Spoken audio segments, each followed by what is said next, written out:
ADV 160 Roxin dah masuk dah korang. Jom kita tengok apa yang baru compare dengan ADV 160 yang lama punya. Dari segi design, ADV 160 ni kalau korang tengok, dia still kekalkan gaya adventure skuter tinggi, memang nampak tough lah atas jalan. Cuba yang barunya dekat ADV 160 Roxin ni, dia ada ruang airflow, so dia buatkan motor ni ada aerodynamic.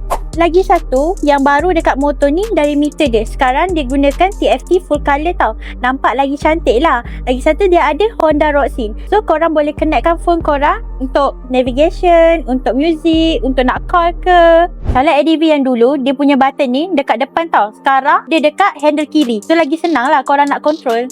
Kalau Honda ADV yang dulu, dia punya handlebar dengan sport rim color hitam biasa je. Sekarang, dia menggunakan color bronze untuk handle dengan sport rim. So, nampak lagi premium. Untuk bahagian absorber pula, sekarang dia bagi finishing hitam. Nampak lagi clean, memang lagi style lah kalau korang bawa. Menarik kan? Yang diorang upgrade dekat ADV 160 Roxin ni. So, kalau korang berminat, korang isi form dekat beg biru sekarang. Motor ni, kosong deposit, kita bagi rebate kedai, free delivery seluruh Semenanjung Malaysia.